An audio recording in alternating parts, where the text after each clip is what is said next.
Welcome to the Table Podcast, where we discuss issues of God and culture, brought to you by Dallas Theological Seminary.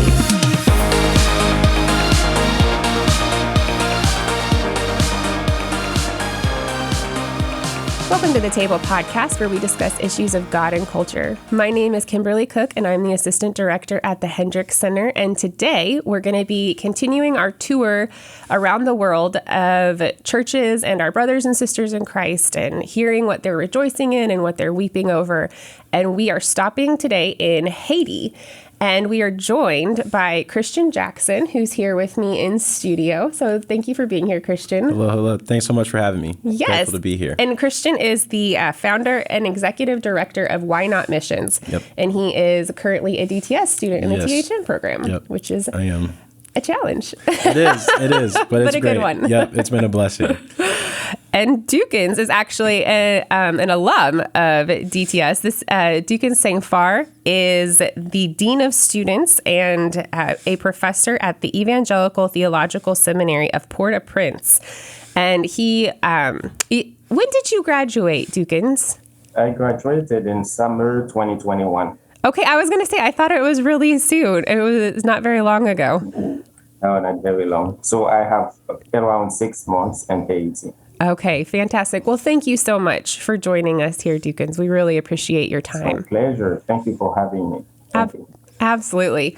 So just to get us rolling, I think it would be great for everybody listening to hear the work that you both are doing and have done in Haiti, and specifically where you're located, and, kind of orienting all of us to your work in the country of Haiti. And then we'll talk about the actual country in a bit broader sense in a little bit. But Duckens, why don't you start us? Where are you located, and what work do you do in Haiti?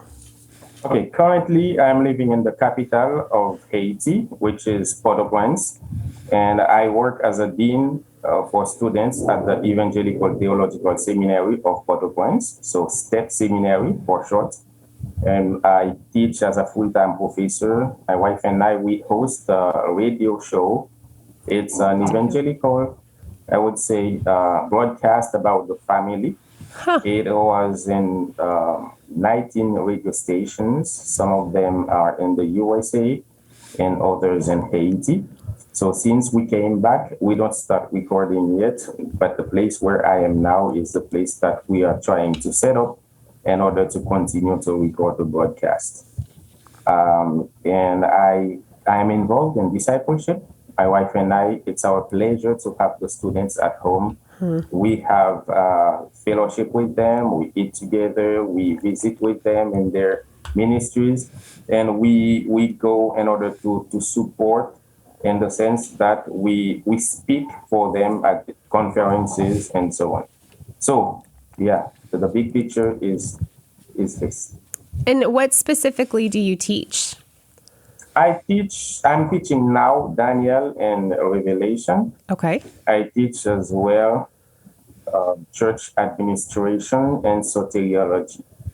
Okay, fantastic. Wow, so the gamut. you teach a lot. Yeah. All right, Christian, let's turn to you.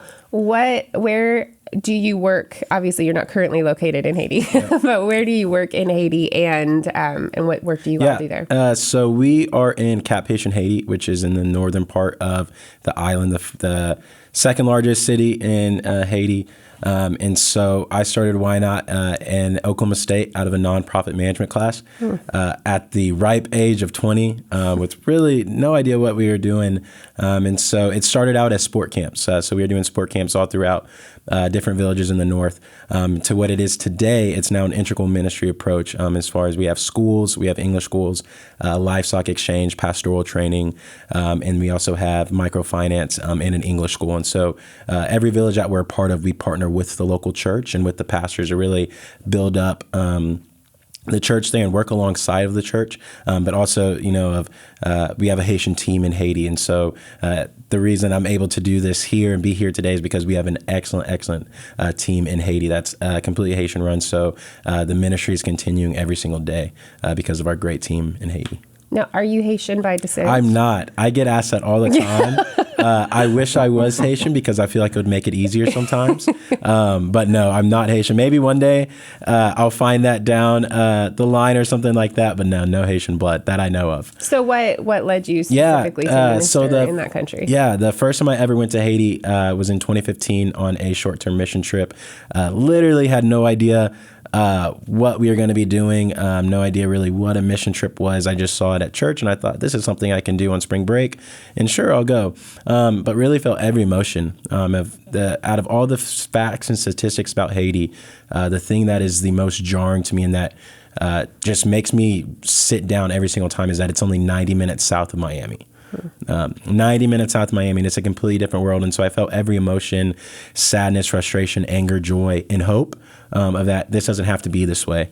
And so felt all those emotions and thought, okay, there has to be something that I can do. So changed my major, nonprofit management, and then that's how I started it. So, yeah. Fantastic. All right. Well, let's talk a little bit about the country itself, just so that the people listening, I'm going to be honest, I don't know that I personally know a lot about Haitian history. And so that means that probably a lot of the other people who are listening might not be familiar. So let's just talk to me first. And Christian, maybe you can start us out here. Talk to me first a little bit about the population, just the size and what is the makeup? Are there different groups? Yeah. What does it look like? So Haiti is about the size of Maryland. There's 11 million people. And 51% of the population is under the age of 25. So it's a very young country.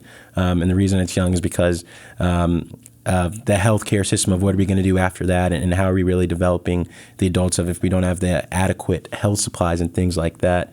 And so Haiti was also, another really cool fact is that it's the first freed slave country in the world. And so it's the first successful rebellion from the French.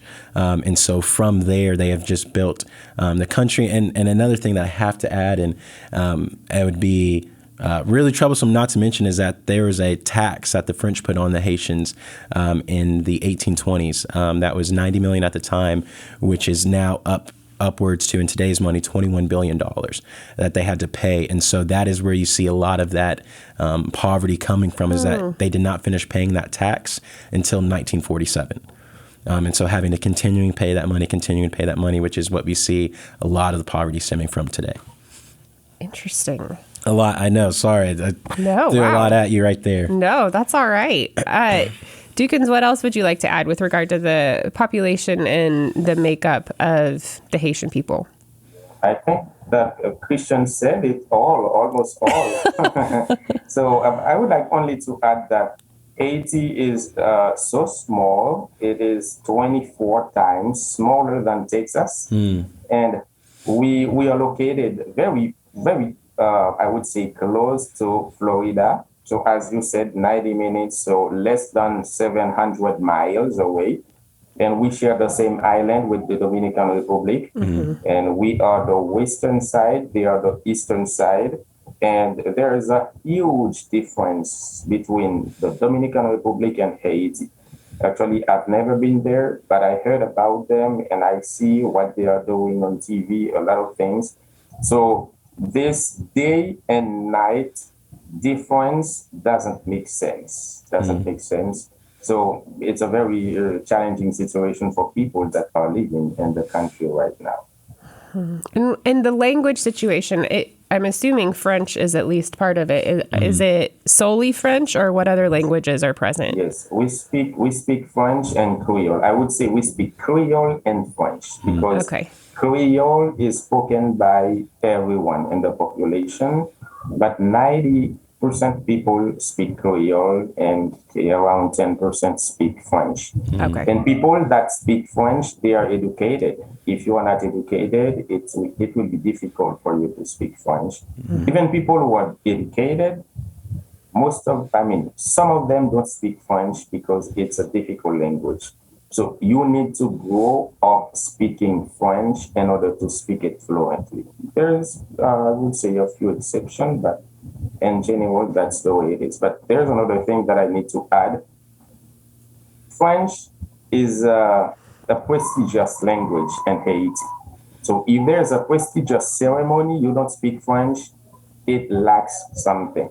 So that's the way it is here. And in some places, if you go, you don't speak French, they will not take you too seriously. So that's a challenge in the country. It creates a sort of the difference between people that are in the upper class and people that are on the lower class. So that's the reality here. Interesting. Wow, that's interesting. I understand at least what you're talking about with it being a difficult language because I had to learn it a bit for my studies, and it is a beating. So I agree. You have to grow up in it to really appreciate or be able to handle it. Okay, so let's talk a little bit about the economics and the government. So we talked a little bit already actually about the economics with regard to the tax and the poverty that I think is largely, tragically, what people think of when they think of Haiti. And so are there any other dimensions of the government and, just things going on with regard to that people should be aware of that's going on? Or is the tax kind of one of the main things? I'll let Duckens chime in on the government side of it. I'll stay out on that side. But as far as the economy and the poverty of Haiti is the poorest country on the Western Hemisphere, and about 80% is under the poverty line, and the average income is $2.50 a day. So it is very, very hard to make money in Haiti and to keep the job, and also a lot of the economy is trade. And so it's market. And so it's really, really tough, especially too, if you break that down. And like Duckens was saying with French being the prestigious language, the average education level is at an 8th grade level. And so you kind of just have all these hula hoops that you have to jump through, if you will, in order to try to get to the next step, in order to try to get here, in order to try to better yourself in that sense. So it's really, really hard financially to get ahead, but also just to maintain and to stay stable. So it's a very, very tough environment. And then I'm sure as a lot of people know that are watching this, that Haiti does get a lot of government funding from a lot of different countries, at least it did in the past. But because of past governments and how they've handled those funds, they're no longer getting that. And so money is a very, very tricky thing in Haiti, simply because it is a scarcity in a lot of places. And so you can say, hey, we're going to bring it here, and the government's supposed to do this with that there, and it actually never happens. And so there's this really big tension that starts to happen. But in order to find, at least in Cap Haitian, I'm not too familiar with how it is in Port-au-Prince, but your best jobs are going to be at the airport, and they're going to be at the cruise port, and they're also going to be at a few of the restaurants that are there. Everything else is kind of a lot of entrepreneurship type jobs that you're going to have to create. Duckens, what would you add?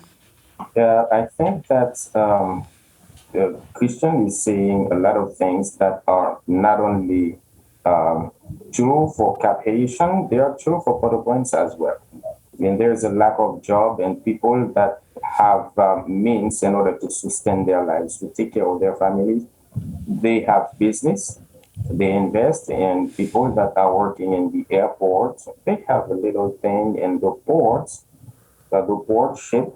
So that is one of the source that people rely on in order to earn a living. And some of them, they do just the public market on the street, they sell things. So a very difficult situation. And now about the political situation, it's very bad. And I think that we are in the worst period in our history. And Port-au-Prince becomes one of the most dangerous places in the Caribbean. And people are being killed on the street. There's kidnapping, and they're kidnapping people in their houses. And you can see in some videos on the street how the kidnappers, they stop their cars and get out and take people and put in the car and just go with them as if it was something that was legal. And the police, they cannot even fight the gangs. And there are some places where people cannot even pass, some roads that people cannot use. It's a very challenging situation in, I would say, all the aspect of the political realm, of the economic realm as well. So this is something that needs a lot of prayer. A lot Yeah. of prayer. Yeah. Yeah. Wow. That's amazing that you stepped into that, having graduated, and went back, and braved that in order to minister and Yes, be. for some people it doesn't make sense. But when God calls you to do something, it may not make sense for people, but you just feel it, and God has a special way to plant in your heart what He wants you to do. And my wife and I, we believe that you can have peace, you can have joy when you are where God wants you to be and when you are doing what He wants you to do. So this is why we came back to Haiti in the worst period in the history of the country. So we qualified for TPS, but TPS is not the motivation, because what is important is what is about God's kingdom, not our comfort. Wow. Yeah. That's awesome. So with all of that kind of in mind, with regard to what's going on and more about the country and even the semi-current state of the country, politically, economically, one other thing I think, and this will kind of turn us toward talking about the church and the state of the church in Haiti, is what is the religious situation in Haiti? What are different religions that are there? Is it mainly Christian? Is it mainly atheist? What religions are you dealing with when you're ministering there? Christian? Well, Voodoo is a huge religion in Haiti, and it's also a huge cultural practice that it's so intertwined in the culture that you're kind of brought up in it, and you're going to the festivals and you're doing this, and we're going to go to this Voodoo ceremony without even really acknowledging what it is. So that's a huge thing that we're constantly up against, and you can feel that darkness over you as soon as you land. And it's there all the time. And you see the voodoo temples everywhere. And so I was actually in Haiti this past fall, and we were in a village, and there was the day of a huge voodoo festival. It was my first one, not being a part of, but we were on the way to the village, and everybody was coming from it, and just realizing oh my gosh, how big this actually is. And if you actually look at Haiti tourism and things like that, they'll say, come to Haiti and see the voodoo and come experience it. And even at the cruise port, they have certain sections where you can come and see it. And so it's a really big thing, and it's one of the things that quote unquote sells. Because it's very unique, but people don't really realize what they're dealing with. And also what we're seeing in the north is there's starting to be a big push of Islam that is starting to make its way over to the north. And there's a few mosques that are being built right next to us. So, I mean, we're really having a huge battlefield, if you will.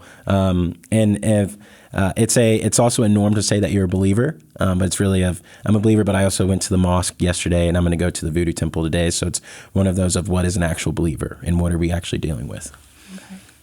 Duckens, is there anything you would like to add?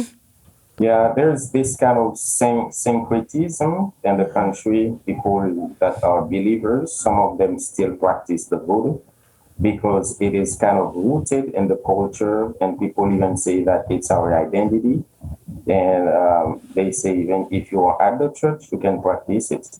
And this kind of syncretism is not only between the voodoo and all the rest. There's the same thing between the Protestant and the Catholic Church, because some people, when they don't go to church at all, they say that they are Catholic. And Catholic, even if they are not the majority, but they are very powerful in the country in the sense that they are influenced, politically speaking. They have a voice that the Protestant churches don't have. And we have the practice of the Catholic on one side and the practice of the voodoo on the other side. So they are kind of the same, and people testify that they practice both at the same time. But there's something that Christians said that is important to amplify It's the idea that many people are Protestant, they are believers, but they still practice the other things. This is something that we have in the culture. People say that they are believers, but just by name. They don't live out the gospel. Because we have so many believers in Haiti. After 2010, they said that almost half of the population claimed to be believers.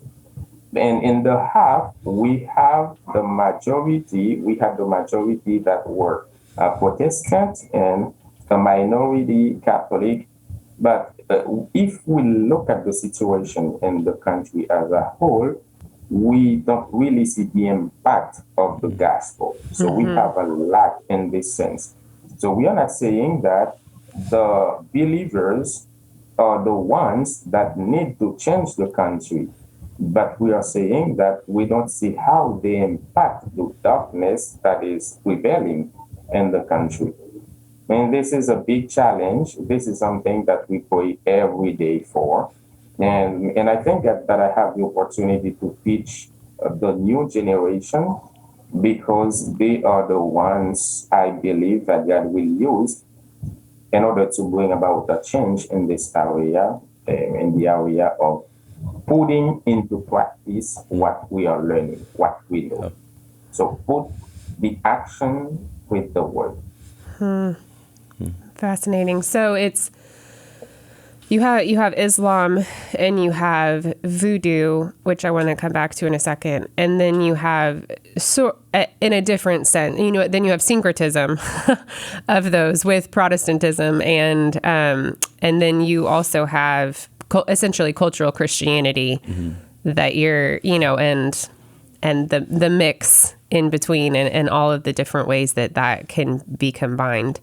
With regard to Voodoo, just for those who are listening who might not be very familiar with that religion, would that be the same as like an animism kind of religion, or is it its own distinct belief system? What is the Voodoo religion? I mean, you don't have to practice it or anything, but for sure. Can you guys just describe it? Duckens? The Voodoo is a religious practice. People associate the Voodoo with all kind of spirits. Okay. They say, those who are practicing the Voodoo, they say that they are not bad spirit, they are not evil spirit. They are there just to make good to people. And they can consider some trees as being inhabited by evil spirit, and they worship the tree. And so in this sense, it is kind of animism. And they believe that there are some bad spirit that they need to call on the bad spirit in order to tell them what to do, in order to let them know how the situation will be for their family. For example, in December, most of the time, they have special ceremony in order to have the spirits tell them how will be the next year. And people encourage even believers at the church in order to go to the bad spirit.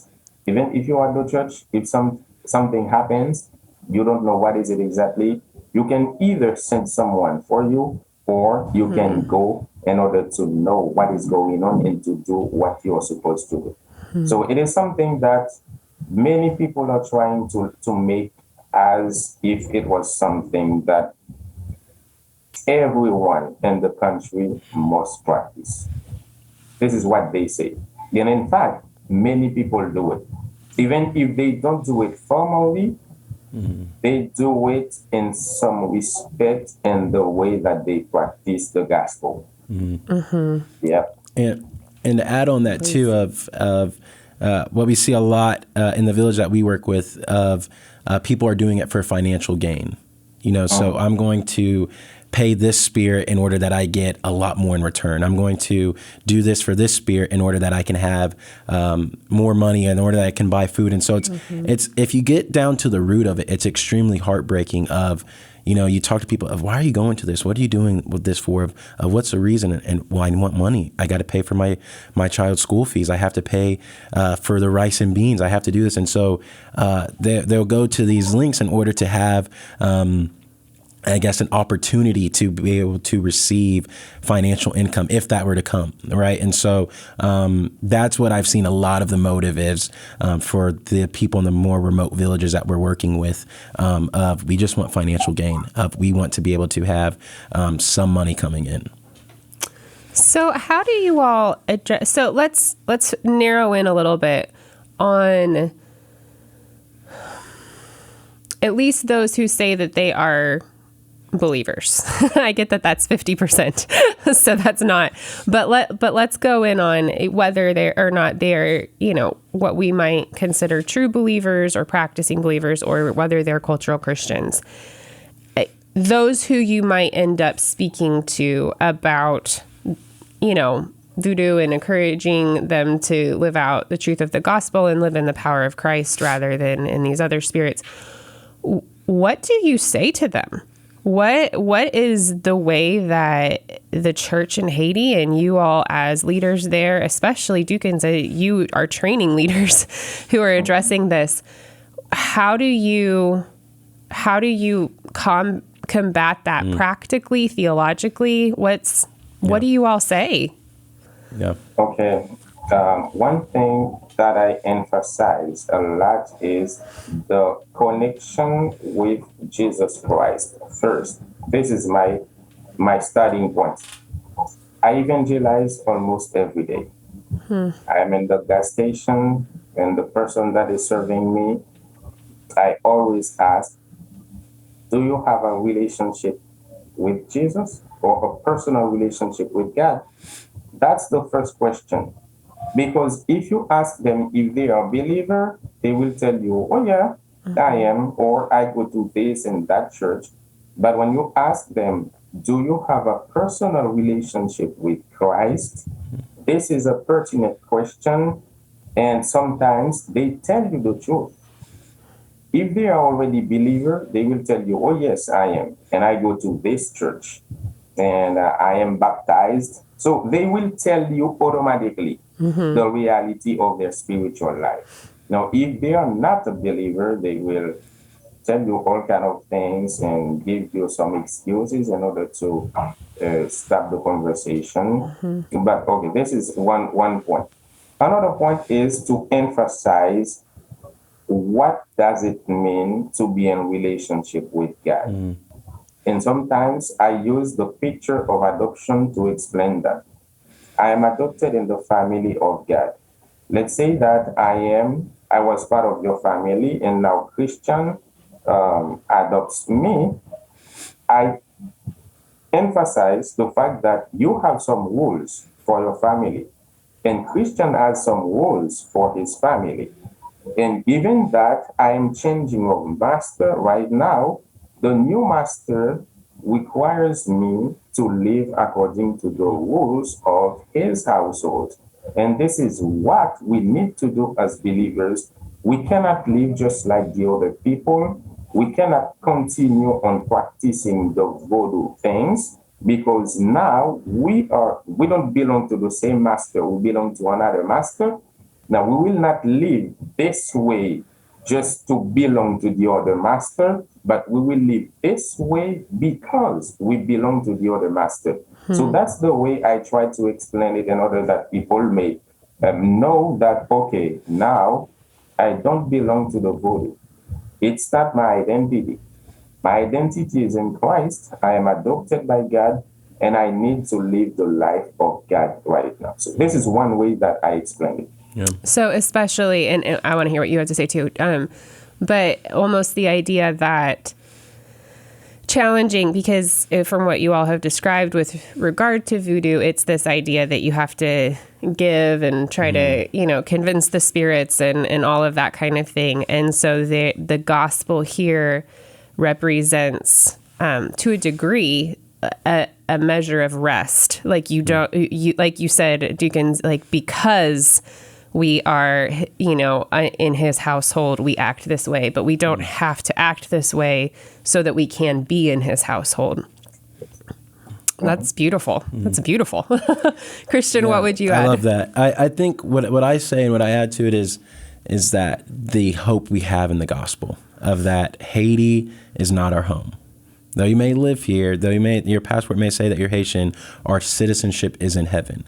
And that is a global family, and that people in the States, people in Jamaica, people in the DR that believe in Christ, we will all be in eternity one day together. And that if I'm very clear when explaining the gospel and explaining the life we have in Jesus, that does not mean all of your problems are going to go away.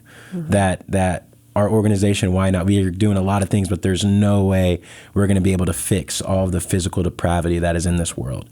That's not our job. We can help alleviate some of it, but there's no way of we're doing this thing, and then 3 months later we find out, there's this other problem we got to solve. But that we can say you can have all of these things, you can have all the money in the world, you can have all of these supplies, you can have the biggest house, all the cars.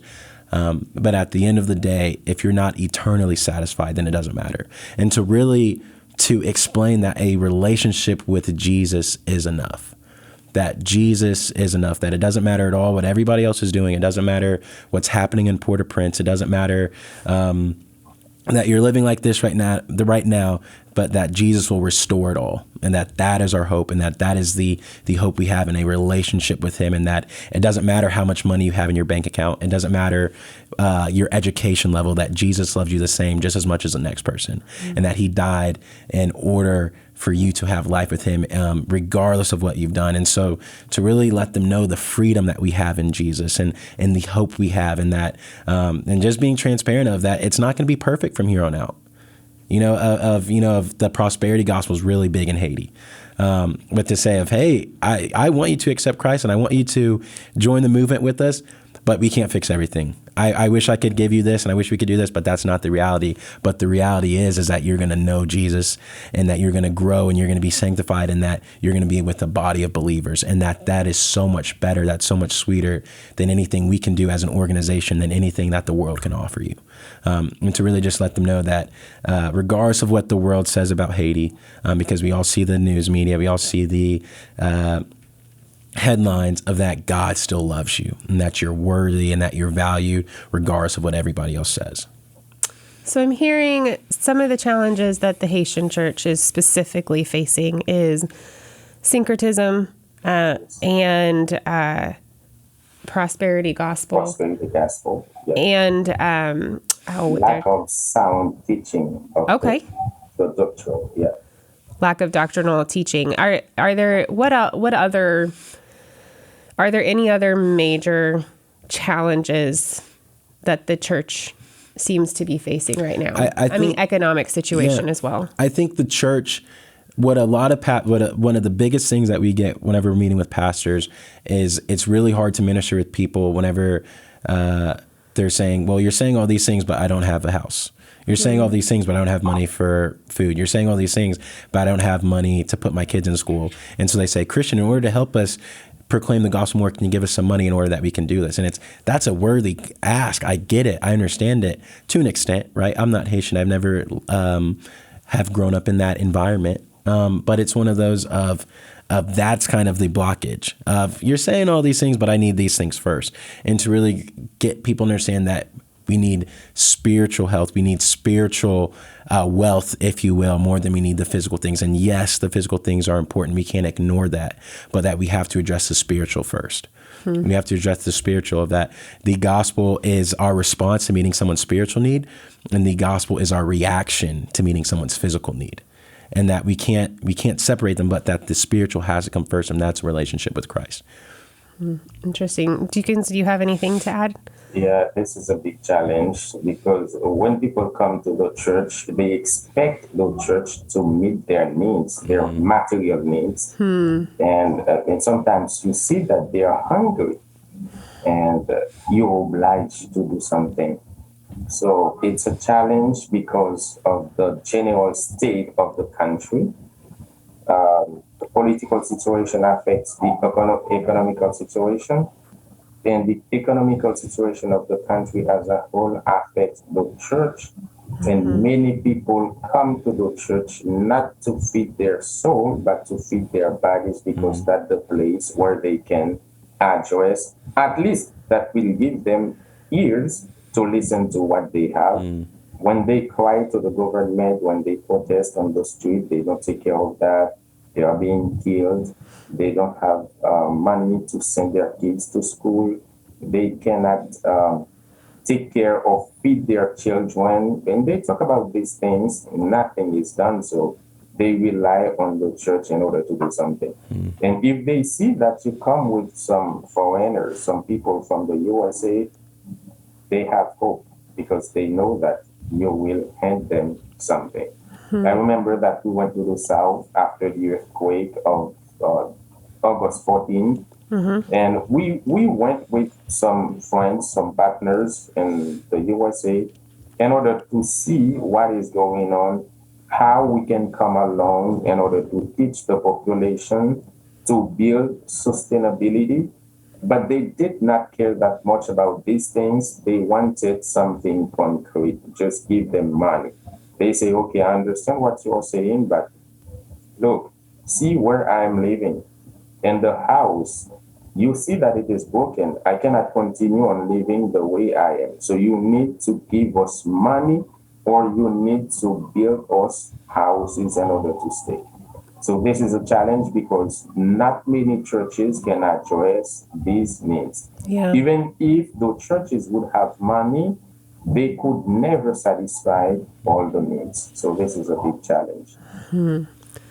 Fascinating. And in So, everything, we believe that the spiritual needs to come first, because it will impact people's hearts, it will change people's heart and mind, and that will affect their actions as well, and the progress will be evident in all the country.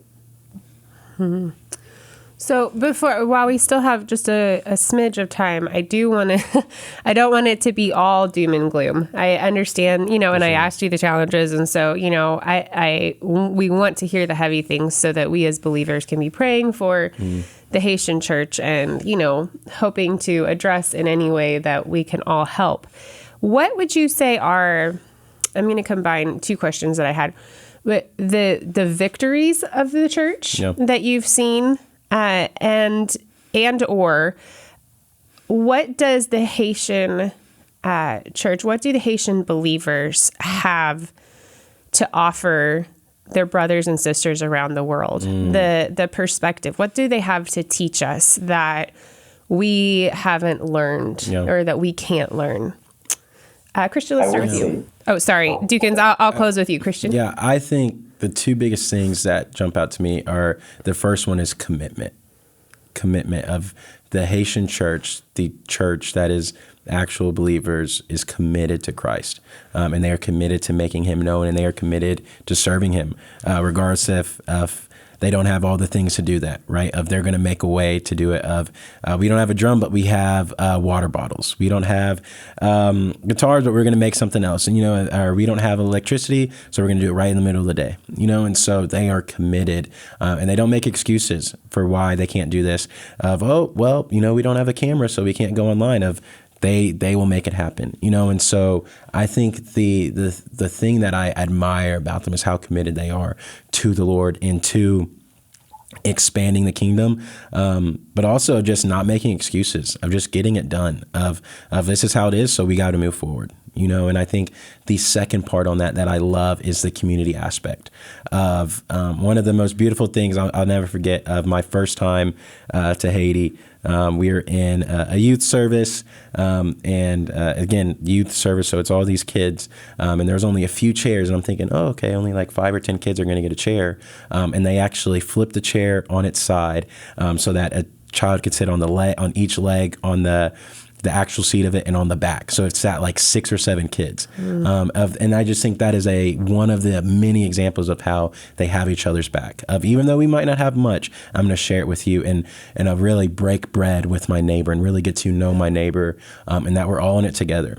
Of another thing of just to use that example of that, if you have a meal, right, of especially whenever we bring over missionaries, you give them a meal and it's like, oh, that's going to feed one person. They share it with everybody. And I just think of it as definitely a family mindset, a community aspect mindset of I want to include everybody that's around me, and that no one gets left behind. So I think the U.S. church, the Western church, the church as a whole can learn what real commitment looks like, but also how to actually love your neighbors and to serve your neighbors well. Duckens, what would you say? Yeah, I would say that one thing is endurance and adversity. So even if the situation is bad, the kidnapping is bad outside, it doesn't prevent. So they don't prevent people from going to the church. When you go to the street on Sunday, you will see a lot of people going to the church to worship God. And they go even to visit their brothers and sisters that are in difficult situations. So they have this endurance, and even if they don't have gas to put in their cars, some of them, they just walk. Even despite the gas prices, they walk to fulfill their duties at churches. And the other thing is a sacrificial effort in order to keep going, which is similar to the first one, in order to keep going, to keep running the race. And when I'm saying that, I'm thinking about our students. When they come to the seminary, they cannot even find transportation to go back home, but they still come. And it is encouraging to see how they come from very far in order to learn the Word of God, to know more about God in order to share with other people. Because the idea is that when you know more about God, when you know better about Him, you can serve Him better. And they are trying to get this in order to go to tell other people to embrace the same spiritual mindset. So these are encouraging things. Yeah. Despite all the bad situations, but these are things that we can cherish, we can praise God for. Well, we could absolutely fill 35 minutes of the bad things with the American church. So it's everywhere. We all have our strengths and our weaknesses. So, gentlemen, I just want to thank you so much for your time and your willingness to be here and educate those of us who are listening, and just give us a chance to better understand our brothers and sisters in Haiti, better pray for them, better minister to them, and equip them. So Duckens and Christian, thank you so much for joining us. Thanks so much. Thank you for having us. Thank you. And we just want to thank you who are listening. And if you enjoyed today's podcast, please be sure to follow us wherever you listen to podcasts, and join us next time when we discuss issues of God and culture. Thanks for listening to the Table Podcast. Dallas Theological Seminary. Teach truth, love well.